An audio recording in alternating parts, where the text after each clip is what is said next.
I was thinking, Axel said as they walked down the hall together. It might be a good idea to go up to the 80th level first. If there are windows there, it'd be so high that it would be like looking down at a map. When she didn't say anything, he added, less confidently, maybe we would see the ground and see if there are any people outside, and where they got out. What is a map? Amy wondered. This was the trouble with doing things with other people. They always had ideas of their own. Not wrong ideas, but different, so that a thing that seemed simple and direct got all muddled and difficult. Maybe it would be better if she went her way and let him go his. But if she said that, he'd probably just look at her and then turn around and go back to his bed and curl up in a ball. What if there is no place like level 80 and we just waste time? Then we'll know anyhow. His voice was almost pleading. What good? She saw a familiar face across the hall and forgot what she was going to say. What's wrong? You don't like my idea? She shrugged, not sure. That was the crazy from my apartment block. What's he doing up here? Axel turned to look, but the man was lost in the crowd. Probably just wandering around, he said. They go all over. You want to go up to 80? Okay. She really didn't want to, but if that man had overheard them talking about finding a surface door and had been told to watch her, he would expect them to go down, not up. But if he was a watcher, why didn't he just stop them? The up-ramp entrance was on Corridor A. Most traffic was local, from one level to the next. To avoid the congestion around the exits, Axel and Amy stayed in the through lane against the outer wall. While the ramps weren't steep, the grade was constant. By exit 16, Axel said, It's funny. Usually I feel so tired I hate to get out of bed. But today I feel like I could walk forever and not get tired. I guess it's because I have someplace to go, and somebody I like to go with. Amy trudged on until exit 20. Do your legs burn inside? Axel was puffing. She nodded, too breathless to talk. She'd never climbed more than 2 ramps at a time in her whole life. Can we rest? He asked. She nodded again, more emphatically. Why didn't you say you were tired? He asked. Because 4 levels down you said you weren't, so I wasn't going to say I was. Oh, that's stupid. No, it's not. Let's find someplace to sit down. They found space on one of the benches in the center of a traffic island near the ramps. The benches were full of old people talking with friends or just sitting, watching the crowds go by. A crazy lay on the floor. People stepped over her. Another wild-eyed woman marched around, arguing with someone who wasn't there, poking the air with stiff jabs. Axel eyed them uneasily. Amy ignored them. She reached into a pocket and pulled out a chunk of proto-mush, handed it to him, and got a second, smaller piece for herself. Hide it in your hand, she warned. If the crazies see it, they'll try to take it from you. They're worse than rats. With the back of her hand, she brushed away the hair that clung to her damp forehead. Why are there so many? Rats? Crazies. She shrugged. I don't know. There didn't used to be, not when I was little. It's getting worse, but the city is old. What does that have to do with crazies, the city being old? I don't know. She had never questioned that pat answer to all problems. That's what the authorities say when people complain. What do you expect? The city is old. That's stupid. Axel took a bite of the mush and chewed thoughtfully. Or, as they would say here, normal. They call everything stupid normal. I'd sure hate to be normal here. Amy was too polite to tell him there was little chance of that. But he did seem different now, more alive. Maybe it was because his cheeks were flushed from walking that his eyes looked bright. That crazy's coming over here. He's seen us eating. Cram the rest in your mouth, said Amy, following her own advice. Axel did the same, and the two of them got up and moved out into the crowd again. By mutual agreement, they rested every 5th level after that. Aside from the numbers painted on the wall at each exit, it was impossible to tell one level from the next. All looked and smelled the same. All the people looked the same. Slowly, without realizing it, they both became discouraged and exhausted from breathing too much foul air. At level 48, the ramp went off at an odd angle and ended.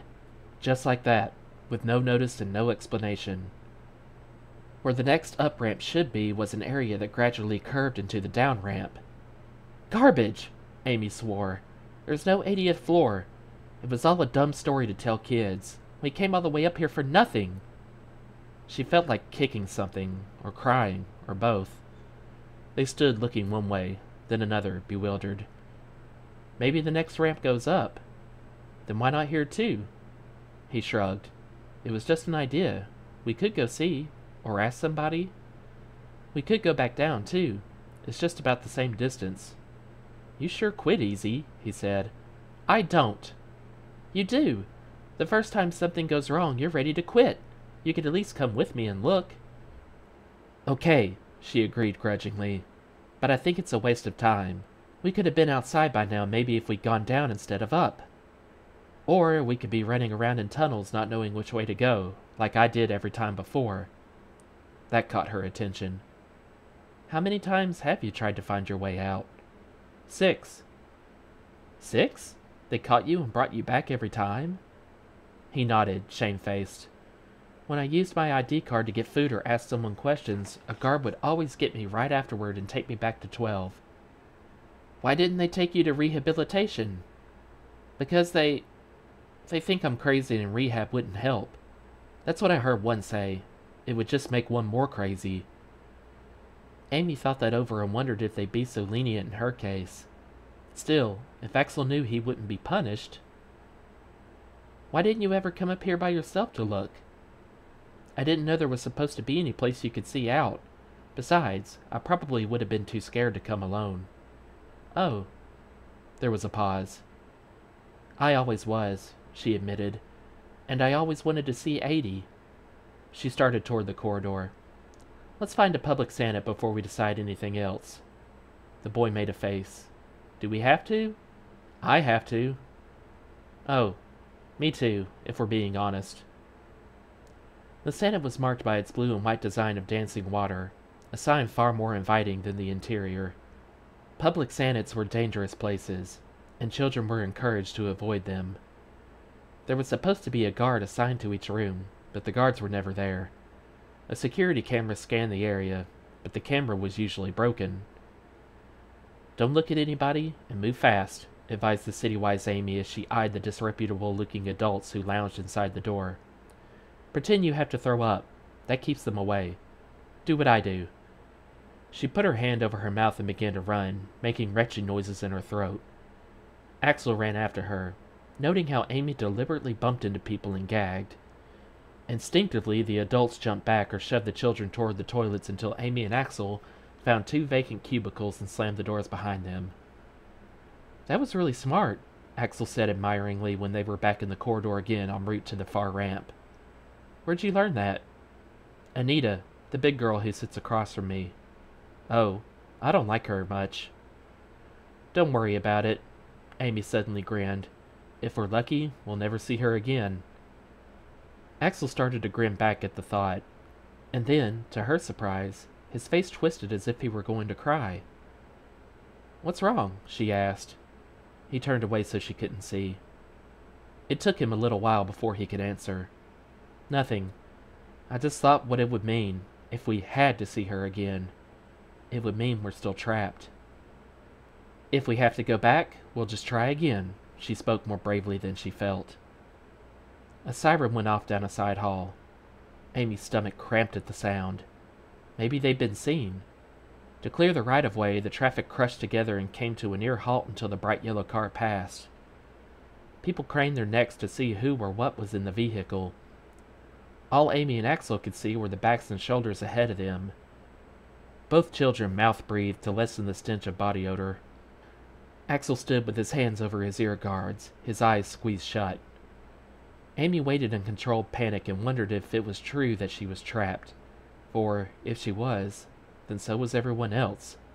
Didn't they mind? When the crowd started to move again, she tugged the boy's arm to wake him up and they continued on their way. Perhaps because they were tired now, the corridor seemed endless.